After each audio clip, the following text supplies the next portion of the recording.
Welcome to the Coach's Corner podcast, a platform where we get together to share our experiences, industry insights, and create discussions that challenge our own biases and thought processes behind everything that we do. This podcast is brought to you by our partners, Iron Edge, who are industry leaders in high-performance strength training equipment in Australia. If you're after any strength training equipment and spot something of interest, I'll then connect with the team over at Iron Edge and I'll see if I can snag you a better deal.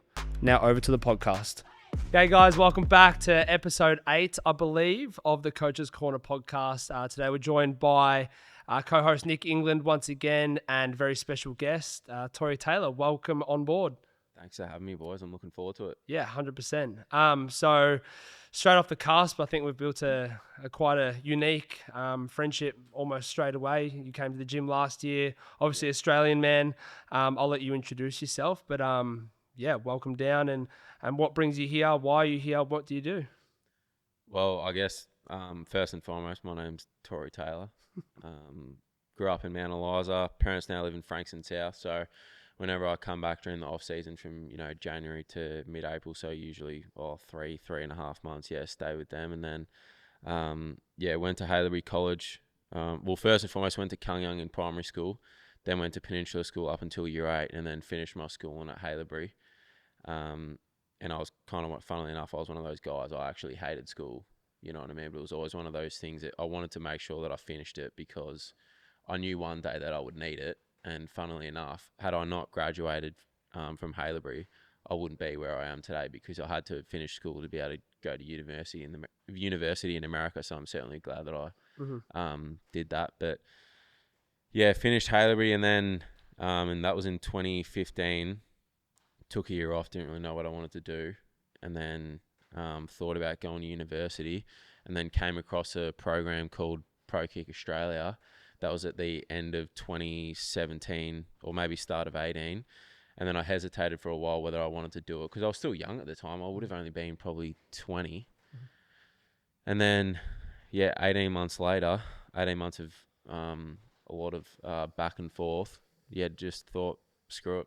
I'll do it. Whatever happens, happens. And then, here I am, mate, on Coach's Corner. Yeah. So I guess for those people that don't know, you play over in the NFL at the Chicago Bears. Yeah. For those that seriously aren't aware and new to the sport, such as myself, tell us a little bit more about the game and what the role is over there.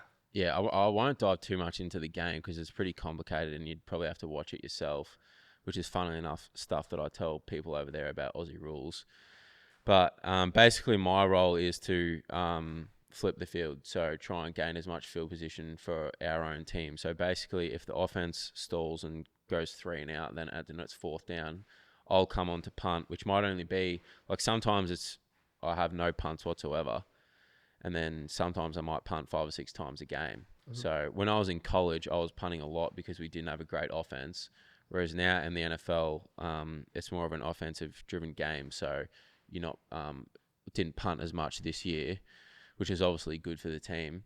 But again, it's just trying to make the most of opportunities. But basically, long story short, my job is to try and dominate the field position game as much as I can. Yeah, you lost me from the start there. I literally have no idea about the game. And I think that's probably why I wanted to get you on, because you probably, we spoke off air about, a lot of people know who you are and what you do, and NFL fans, yes or no, but I wanted to dive a little bit, obviously less into that component, and for my own personal benefit, wanted to learn more about you, your upbringing, where you come from, and sort of what life looks like for Tory Taylor when you sort of off air and not on the TV, and just sort of the everyday sort of challenges you might go through as obviously a professional athlete, and what comes with that. So let's wind back a little bit more to your home life here.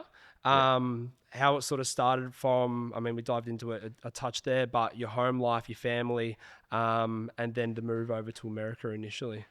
Yeah, so I was pretty fortunate enough, like I said, I grew up, my parents have been great. Like I owe them absolutely everything. My mum and dad have sacrificed a lot for me and my 3 brothers, not just myself. But I grew up in Mount Eliza. Like I said, I went to Kung from prep to year 4, and then my parents moved us all across to Peninsula School, and then I went there from year 5 to year 8, and then finish my schooling at Haileybury. But, you know, I had a great upbringing, man. You know, I was fortunate enough that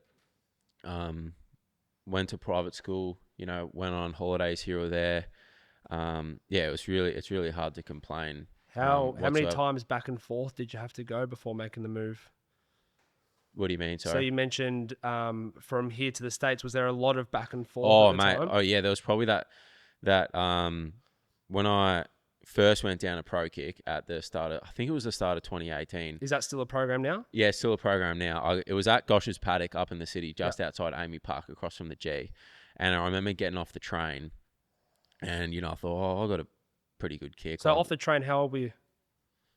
20. I see 20. Yeah, so I got the train from Frankston up to Richmond, Mm-hmm. got off, saw a few boys kicking, and I was like, oh, shit, yeah, I don't know if this is for me, but I'll give it a crack. And then I gave it a crack, hit a couple of good ones, and then Nathan Chapman, who started Pro Kick Australia, and John Smith, two of the coaches there, they both said, look, you've got what it takes. It's just whether you want to do it or not. Mm-hmm. And then, that 18-month period before I joined, there was a lot of back and forth. You know, it was, I don't know if I really want to do this. It's a long way away. I don't want to leave my family. You know, there's a lot of things that go into it. But then at the end of the day, it was just one of those things that I didn't want to wake up in 30 years' time going, I should have, I could have, would have, but I didn't. Mm-hmm. So it was just one of those things I was either going to do it or not. And it just came down to the fact I didn't want to let myself down. Mm-hmm. You know what I mean? Like I said, I didn't want to wake up in 40 years' time wishing, oh, man, I should have done that. So it's funny like how often I actually think about that moment, just mm-hmm. going, no matter what happens, like with my career or anything like that, at least I could say that I've actually given it a red hot crack. But so then I joined Pro Kick in the middle of 2019, so 18 months later after first going down there. So I remember ringing Chappie and I said, mate, like, I know I've been a bit hesitant, but I'm in, like, let's do it. And he's like, all right, mate, we'll see how you go. So, but started training, and then, mate, I was like all in. Like, had you kicked a footy before then? Obviously, you played Aussie rules growing up. I had one American football. I used to walk probably like 20 minutes up to the Oval near where I lived. And every night I just bang it, go get it, walk it back. Just drop punt? Or? Nah, spirals, like big barrels, Just trying to get the basics down. Did you grow up loving the NFL, or is it something just come naturally to you? Yes and no. I always found it fascinating. Like, I didn't really understand it. Probably like you don't. It's such a complicated game. But once you do understand it, you gain such an appreciation of how much hard work goes into like 5 or 6 seconds. You know, when you see a play that's run on game day, that's not been run ever again. Mm-hmm. You know, there might be like different formations and stuff from that play. But so sorry to go off track. But used to have one ball go up to the Oval for a kick by myself. But then I started Pro Kick in 2019. And like I said, I was all in, man. Like, I loved it. Like, I love punting. And I think that's why what's probably helped me get to where I've got to is, like, I actually have like an authentic love for punting itself. You know what I mean? It's just, there's no better feeling than actually just hitting a good one. And it's, you know, I could go hit one 55 yards and it's a great ball, but it's like, I want it 56. You know what I mean? So it's just that constant pursuit of just trying to get better. Mm-hmm. But then, so like I said, I started in 2019, and then about 3 or 4 months later, I got the offer from the University of Iowa. Mm-hmm. And I thought, well, I've never heard of that. I'm not going there. And I literally remember, like, vividly in the gym, my coach, John Smith, he was walking on the treadmill, and he said to me, like, yeah, mate, like, we're going to send you to Iowa. I said, mate, not a chance. I'm not going there. I was like, I never even heard of it. I was like, Iowa, I don't even know where that is. It's in the middle of nowhere. Yeah, it sounds made up. But then I had a look into it, and it's a big time program, you know, like Big Ten football, which is like one of the better conferences over there. You know, 70,000 people in the stadium, like, they waved to all the kids. I thought, you know, this can't be too bad. And then I spoke to the Aussie punter that was there at the time, and I said, oh, what's it like? Well, he said, mate, it's awesome. I love it. So I remember, I said to my coaches, I said, you know, I didn't want to sound ungrateful or anything like that when I originally said no, but like, I'm all in, let's do it. Mm-hmm. And then Coach Woods, the special teams coordinator from Iowa, he came out in January, watched me kick. I don't know, he must have liked what he saw. I don't know. He was only here for 2 days, which is a long way to travel, just for 2 days. So then that happened, and then originally planned for me to go to Iowa in June 2020, but COVID hit in like, was it February or March? I think it was. Okay. Yep. So then we couldn't train for a few months. So again, I would just go down the oval by myself. So I think that was really hard because I kind of missed that training phase before I just went over to the Even US. like an interaction or a coaching eye. Yeah. So that was difficult. But then, like I said, I was meant to go in June, and then it just kept getting pushed back. And then I think it was, I remember it being a Friday night, I think it was, and my coach rang me here, John, and said, "Hey, mate, you got to go to Sydney this weekend to try to get a visa." And I said, "Well, I'm not going to go there to try to get one." I said, "Have I got like an appointment guaranteed?" Because I couldn't get one in Melbourne because the embassy was closed. Mm-hmm. So not many people would know this, but there was a few of us. We went to Sydney on the Sunday. So 48 hours later, I'd gone from like, I don't know when I'm going to, all right, I'm going, but there's no guarantees. So we went to Sydney. We got to the airport, and the lady, because COVID was happening and Melbourne was a hotspot, whereas Sydney was fine. We got to the airport, and they said, "What are you doing here?" And she said, "Oh, well, we're trying to get a visa appointment at the embassy, you know. Here's all the information. Like, here's my offer to Iowa. Like, I'm trying to get there for the season, blah, blah, blah." And she said, "No, you're not. Like, you guys aren't welcome here." So we sat at the airport for 2 hours, and then finally she came back with a few other people, and he said, "All right, you guys are all good, but you got to go quarantine." So we went to the hotel, mate, and it's literally you're in a room for 2 weeks all by yourself. And then about a week in, our coach was fortunate enough to sort us out with visa appointments. So then we got out that following Monday. So we were in the hotel room for 2 weeks. Got out the Monday, went and got the visa done on the Tuesday, and then flew out to Iowa on the Saturday. And then, yeah, it was just straight into it, mate. Yeah. But funnily enough, the season was cancelled when I first got there. Funnily enough, by the president of the Bears right now. He was the commissioner of the Big Ten, and he cancelled the season. So we're obviously all really peed off about that. But then it got back up and going, and then instead of starting in September, it started in October, and we only played 8 games. But then, yeah, I was college career commenced right then and there. How long was the college career there? I went 4 years. So you went 4 years before you got on Chicago's list? Yeah. Yeah. So I'd played 3 years, and then I assessed my options because you can leave as a junior. And I thought, well, I don't really know what else I have to prove in college. Do you have to study there? Yeah. What were you studying? I was doing sports management. Are you still doing that, or you finished? No, I finished. You finished? Okay. Yeah, so that was actually cool as well because first person like in my whole family to graduate college as well and get a degree. So that was really special as well. So that's something I didn't know. Yeah. Yeah, cool. So how does life then look like over there? So you've made the move and you're there. Who do you live with? Is it like is it called a ballot where you stay with a host family? No. So when I first got to Iowa, I stayed with 4 guys on the team. Yeah, Henry, Charlie, Ivory, and Max. Who I'm still really close with Henry and Max. And then Charlie's a receiver at the Cincinnati Bengals. So it was funny playing him. We just played him last year in this season, and it was just interesting because we used to go to the field like 3 or 4 times a week, and he would catch all my punts. So that was a pretty surreal moment just being out there with him.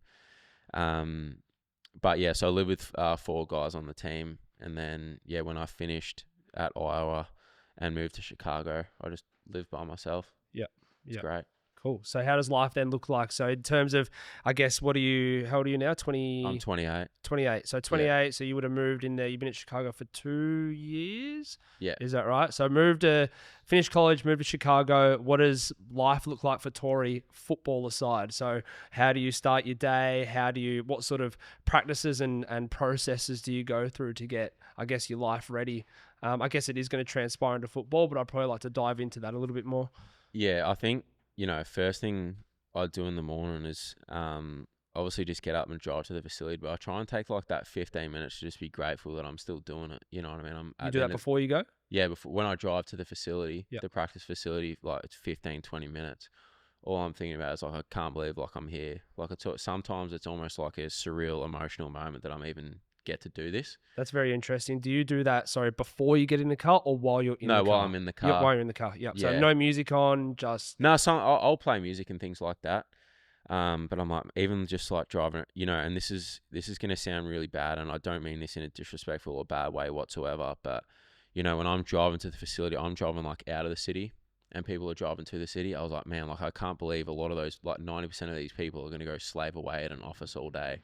I was like, I should not be complaining about getting to kick a football for a living. So, but I love it, man. Like I spend a lot of time at the facility just because I enjoy being there. It's really good people. It's a good environment, you know, good culture. So I just really enjoy being there. But I look after myself like physically as well because I know that helps from a mental standpoint too. Yeah, for sure. And it's something that I've been doing quite a lot of at the moment is I'll too get into the car, not really more or less from a gratefulness point of view. I will be sometimes, but I'll just say like a blessing, like, you know, look after these people. Like I love my family, like help me have a good day today. Just that positive reinforcement.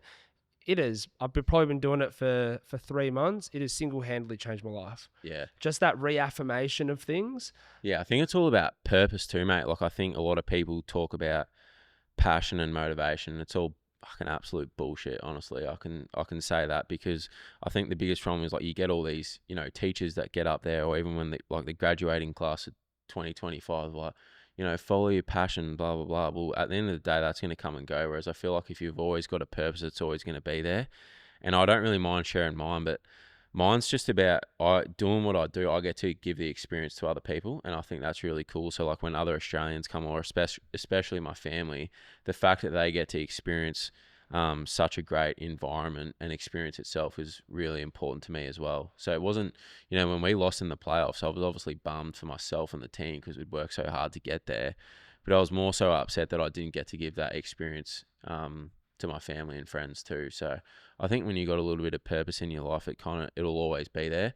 Whereas I think the passion and the motivation that comes and goes. You're not always going to be motivated, but it just comes back to purpose and discipline. Well, motivation is always fleeting. Yeah. So it's something that you don't want to use to take action because it's going to be so inconsistent. Yeah. You know, things like discipline and having practices and processes that you go through, even when you don't want to do it, it's just a part of what you do. Yeah, exactly. And you always feel better for it, and you always come out of it better than what you went in.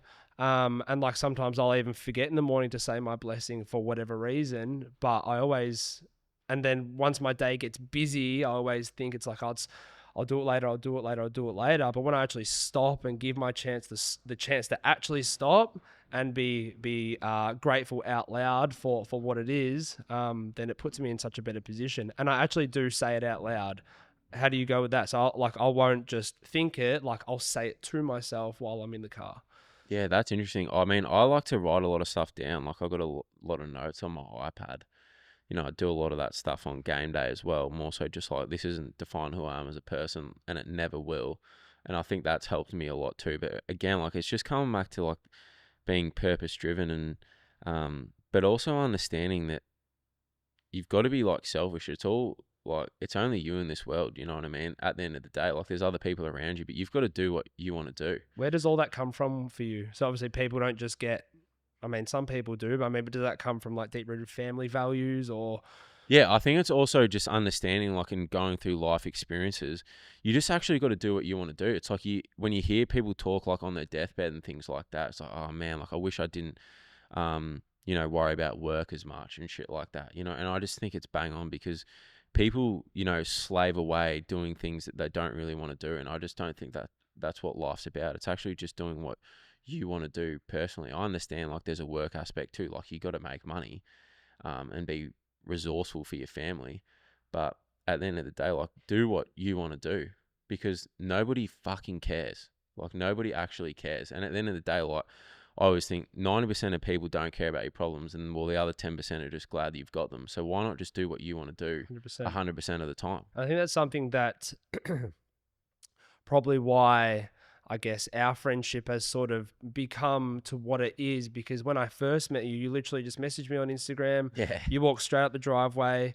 And then the first thing you were asking me was, number one, you were happy to share your story and who you are, but I didn't know anything about NFL. So I actually didn't give a fuck about who you were. Yeah, no, exactly. And I like that because it's no different to like seeing, like people just know what I do. They don't really know who I am. And I think that's one of the, like the biggest problems. And, you know, I'm doing a talk at a school in a few weeks, and that's going to be like the number one topic is like, don't ask yourself, what do I want to be? like ask yourself, who do I want to be? Because you can't achieve anything until like you figure out who you are as a person. And I think, mate, I've only just done that myself, and I don't think you ever really will. But as long as you're trying, and working towards that, I just think it's you're gonna achieve higher levels of success and be a happier person in general. Yeah. So when you were in college, what were you thinking? Were you thinking, my purpose is I'm gonna go for NFL, or like what? Yeah, was and that it was a lot of it was a lot of like extrinsic things. Yeah. You know what I mean? It was a lot of like, oh, I want to make it to the NFL because you're really highly paid and it's real good money. Yeah. You know what I mean? And then I got there and I realized, well, you know, money isn't going to bring my granddad back to life. It's not going to cure my grandma's dementia. You know what I mean? It's not going to help with my homesickness. None of that shit. It doesn't change anything. Whereas if you can just figure out who you are as a person, it's going to, like I said, it's going to go a long way to actually making you feel a lot happier. But yeah, I just think, you know, I'm obviously in a fortunate enough position to be doing what I'm doing, but it doesn't really change things as much as you might think. In fact, you know, people always argue the more money you've got, the more problems you have.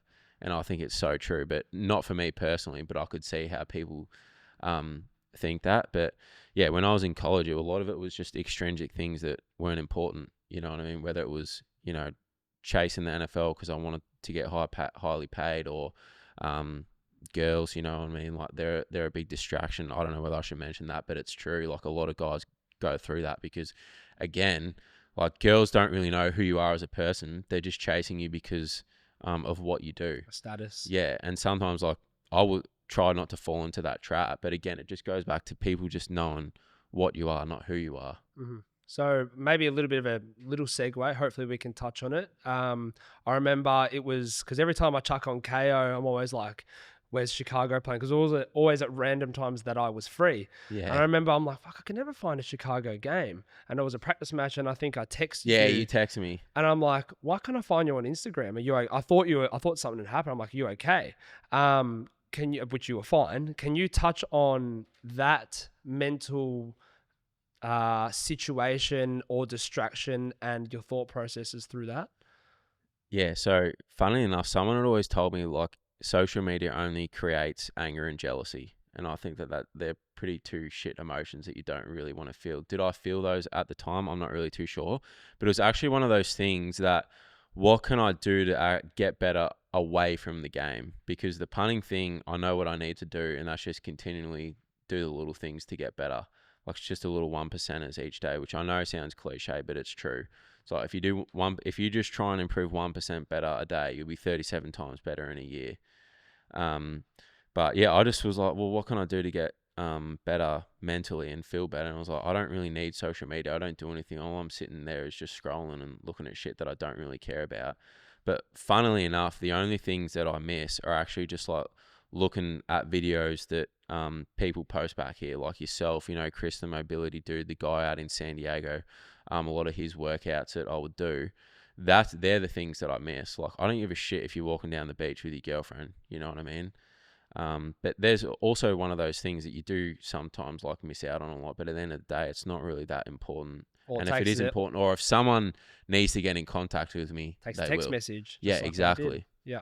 And I think it was really like nice. And it was, like I said, getting back to what I was speaking about before, I knew that everyone knew who you were and the whole stuff. But like I said, I don't know the game. I couldn't give a fuck.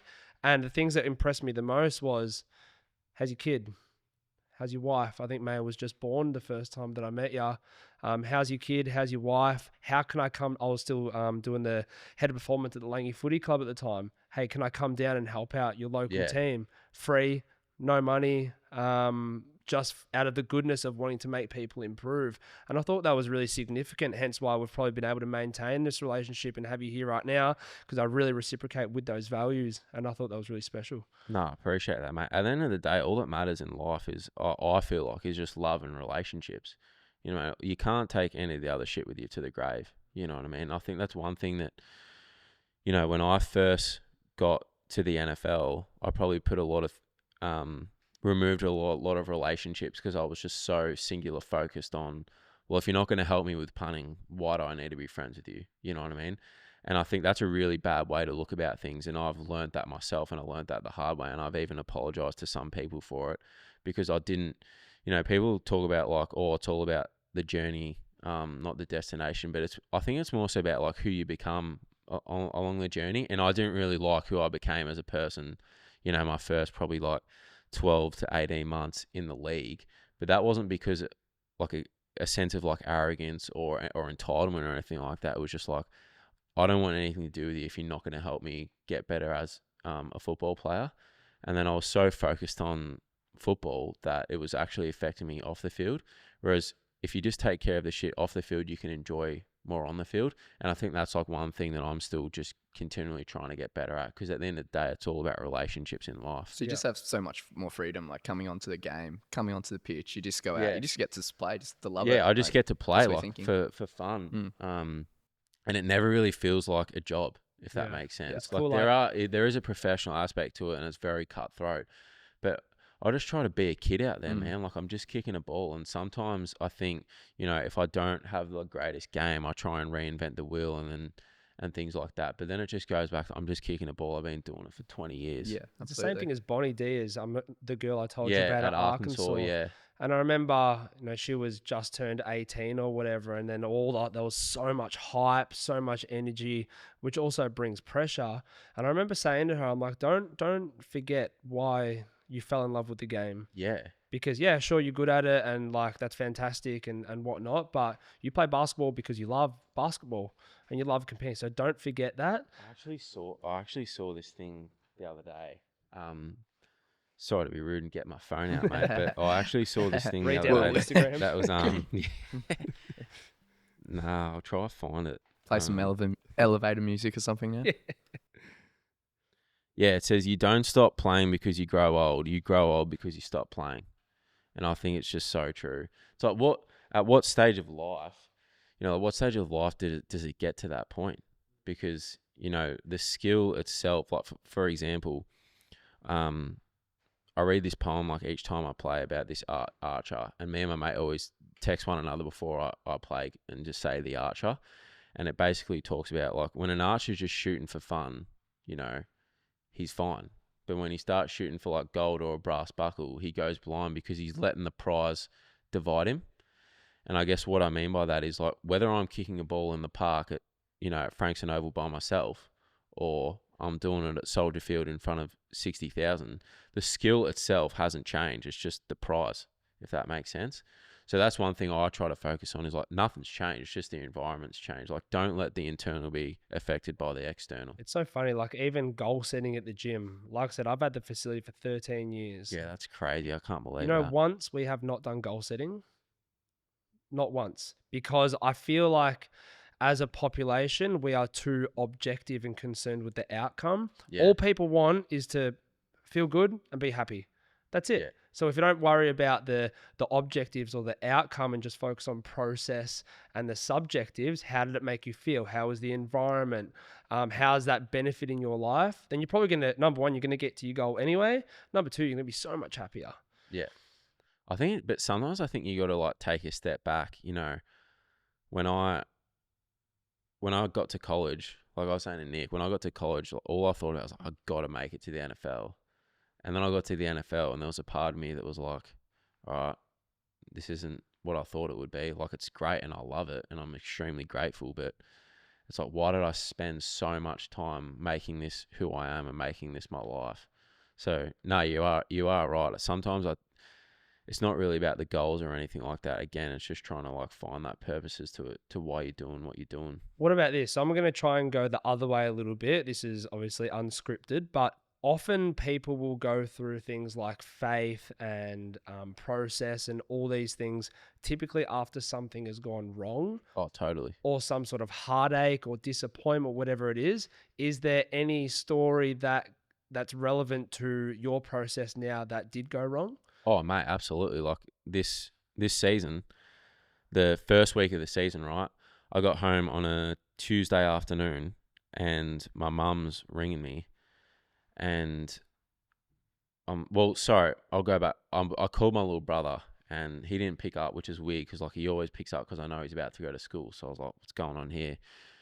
But anyway, I call my mum when I get back to my apartment thinking like, oh, is Ash all right? Maybe she's gone to school or something's happened, but she rang me and told me that her dad had passed away And I just remember thinking, like, because my family, we're all like really, really tight, like especially on my mum's side, like my mum's dad, he was like the glue, like one of like the biggest role models I've ever had, and everyone in the family like adored and loved him.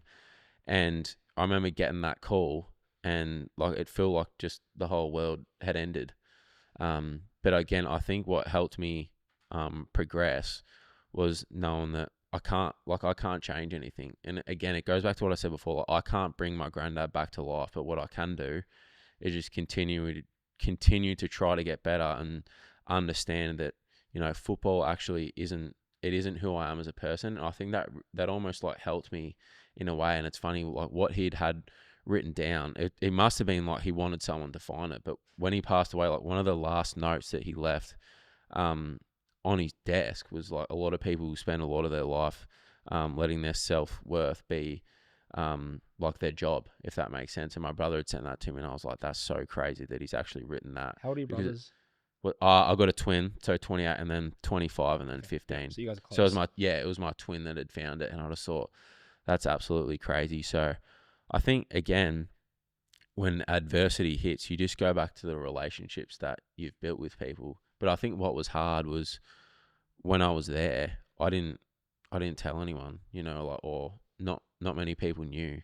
And I remember just that first week, I had an absolute stinker, man. Like the first game of the season, like an absolute stinker.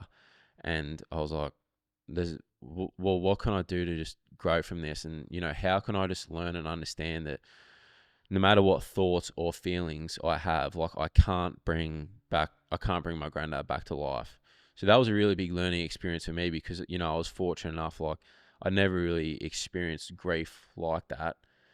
So that was a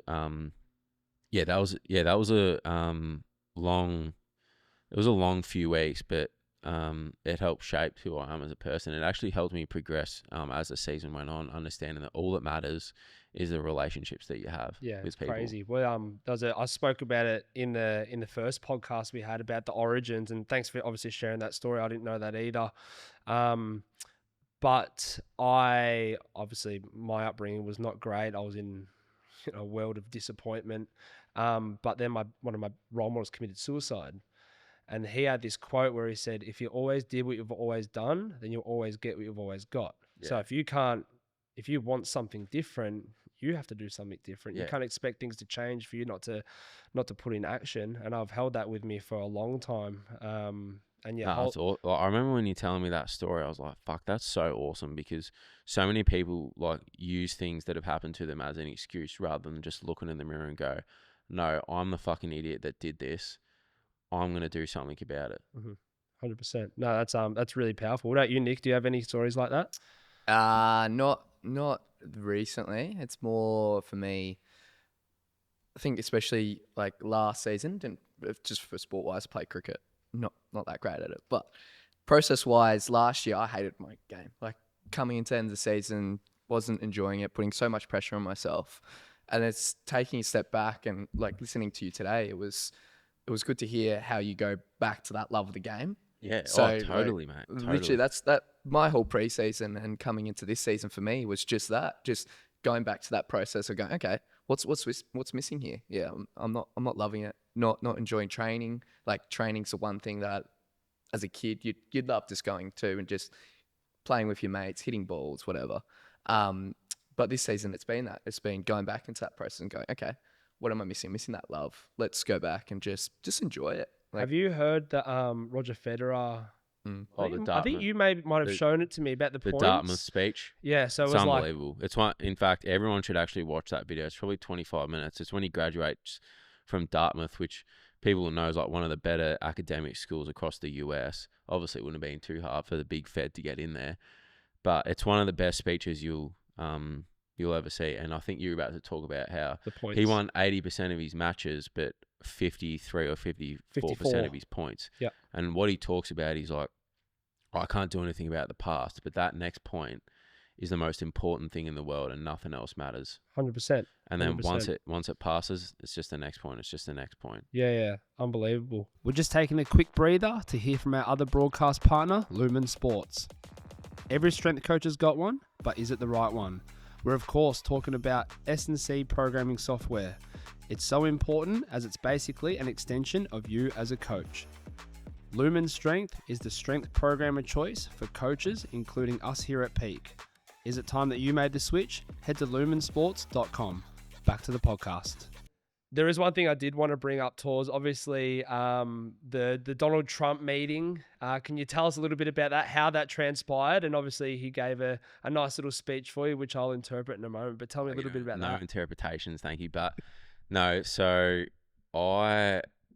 there's three people that I've always wanted to meet in life. One of them, Donald Trump, Michael Jordan, and Elon Musk. I just like the way that they go about life. I just think that they don't give a fuck what anybody thinks, and they just dominate at what they do.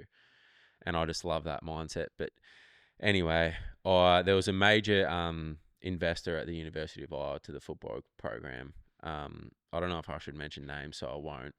But I'd known him for quite a while, and I saw that Trump was coming to Iowa City, which is where the college was, and I messaged him and I said, You messaged him? Not Trump. Oh, Trump, yeah, okay. Yeah. I messaged my friend. Fuck, that'd be all right having his number. That'd be raised. Yeah, so I messaged him and I said, hey, I know Trump's coming to Iowa City. Is there any chance, you'd be able to hook us up somehow? And then he called me 10 minutes later and he was like, hey man, if you just go here, you're all good. So I went there, and then a guy named Matt Whitaker, who's the former Attorney General of the United States, he was there as well, and he kind of just showed me around the backstage of what goes on before Trump goes out and speaks and things like that. And then, mate, I'm not even joking. People are gonna think I'm crazy when I say this, but you didn't even know. Nobody had to tell you that Trump was in the building. There was just an energy and presence. It sounds fucking crazy to say, but it was just so true. And I remember probably 20, 30 seconds later, Matt was like, all right, the president's here. Let's go meet him. And then, yeah, we just went in to this curtained off section, and chatted the shit for a minute and a half, 2 minutes maybe. Well, I won't do an interpretation then, but we'll get the clip up and we'll throw it on top. And we have this beautiful, big, strong, physical specimen. I never knew they made punters that big. I didn't think punters, but he's a big guy. All-American, #1 in the country.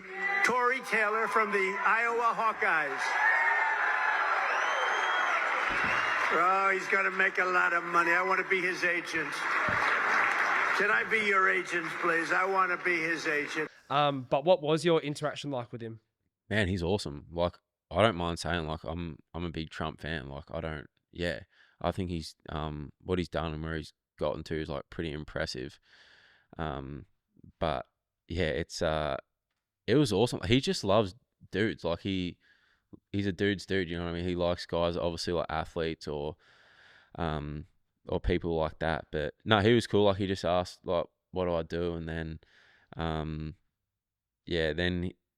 so I met him for a couple of minutes, and then we went out, and he was going to talk for 45 minutes or an hour, which you'll obviously see in the clip. And it wouldn't have been on a topic to do. He would have been there for a specific reason. He was there for a specific reason, and then he was just going through his speech, and then he's like, and we got all-American punter here, Tory Taylor. I didn't know they made punters that big all the way from Australia. He's gonna make a lot of money. He's gonna make a lot of money one day. I want to be his agent. Yeah, something like that. But anyway, so he said that, and I was like, no way. He just shouted me out this is awesome. I didn't you had no idea. So I had no idea he was gonna do that, but I was like, oh, this is awesome. Anyway, I got in my car. My dad's ringing me. He's just like, mate, you are copping it on Twitter right now. And I was like, because I didn't have my phone on me in there. And then, yeah, just all the abusive messages I was receiving. Oh, it was abusive. Really? Oh my God, man. It was probably 60% abuse, and then the other 40% was oh, this is awesome. What for? Oh, because he's not very well received in college towns. Okay. If that makes sense. Why is that? What's that? Why is that? Oh, because there's a lot of young, liberalized people that go to college that are just brainwashed. Yeah. But, okay. Yeah. Anyway. So yeah, it was just I got so much abuse. But then the next day, he his actual official Instagram page posted a photo of me at the event. So it literally says real or official Donald Trump, and then there's a picture of me giving the thumbs up at his rally. So I was like, fucking screw it, I'll share it. So I shared it. again, it was just non-stop abusive messages. It was hilarious. Yeah, okay. But I was like, because people are just so heavily invested, it almost becomes like who you are, Yeah. like politics and things like that. So that was pretty interesting. But then someone at like the university, like Republican group, had said, "Oh, hey, we'd really love you to come down and talk to everyone." So I thought about it, and then I just said to the girls, "I'm really sorry. Like, I just don't think that that's a good idea." But mate, it was like I said, I've ticked off one of the three. Now I just got to meet MJ and Musk. So you reckon you'll meet MJ at golf? Oh, I reckon there's a chance, possibly. Yeah. But Elon Musk would be a difficult one, especially now that him and Trump aren't really buddies or anything like that. Because, there's every chance like I might bump into Trump or something like that at one of his golf courses or something like that. You never really know. Mm-hmm. But I don't. Yeah, Musk, he'd be the difficult one. Yeah. But I just like the way that they, like, politics to the side. Like, obviously people are going to get butthurt about Trump and shit like that here. But politics to the side, I just like the way that they go about life. Mm-hmm. You know what I mean? Especially, I think, obviously you see MJ, like, the greatest of all time. But then you've got guys like Musk. He just does not give a fuck. Mm-hmm. Like, he literally sent a rocket up to space and landed it. Like, I just think that's absolutely incredible. You know what I mean? Just little things like that. But it's also one of those things, I think. I've also read his book, which is like a 600-page book by Walter Isaacson, and actually goes quite into detail about who he is as a person, like what's motivated him, his upbringing and things like that. That's what's important, and people aren't diving into enough. Exactly. We're so quick to just judge. Yeah, just judge. Oh, fucking, Musk did this, or he fired these people because they were doing this, blah, blah. Like you said, everyone's so quick to judge, but I just think the amount of times he's failed and he's just kept going and going and going, because you only see the success, but people don't really understand like what he's actually been through. So I just think, I don't want to say, oh, he's a great role model, but he's probably one of those guys that I like to look at and go, you just got to keep going. Well, it's like anyone, you take what you want from them. And Yeah. then you create your own opinion, but don't push that opinion on other people. Yeah. Use it for your own personal biases and process, and I think that's fantastic. Yeah. But Tors, mate, I love having you down here. I love having you in the facility. You don't bring me the nicest coffees. That one you brought me the other week was trash. But we'll Was it work on really? Yeah, it was trash. Where'd you get it from? Well, I'm not going to say. Oh, yeah, that's probably smart. Wow. But yeah, thanks for One coming of the more down. popular venues in Mount Eliza too. Yeah, Mount Eliza it's not notorious for the greatest coffees, mate. I'll help you out there. That's fine. Is this dude fucked? Mate, Mount Eliza's the spot. Thanks for coming on the show. Obviously, you bring a lot of value to my life, and I want to continue. Just not coffee, mate. Just not Clearly. coffee. I want to continue exploring that. Obviously, you'll go back in 5 weeks. Yeah, 5-6 weeks, Yep. I think. So when you come back, I'll have another daughter in the world, mate, and you'll be on babysitting July, duties. is it June, July? June, July, you'll be on babysitting duties. That's Another for daughter, sure. mate. You're going to have a 100%. boy? We'll see it. Best ask Eve. You got to keep trying, mate. We'll keep trying. Do you risk going for 3 girls to get a boy? What about you, Nick? Do you want boys or girls? Because I honestly think any man that says that they don't care whether they have a boy or a girl is full of shit. I'll no comment on that one. Definitely wants boys. Yeah, we'll cut it there. Mint. Thanks for tuning in to the Coach's Corner podcast, brought to you by our broadcast partners, Iron Edge and Lumin Sports. Please share around on your social platforms and don't forget to hit the subscribe button. See you next time.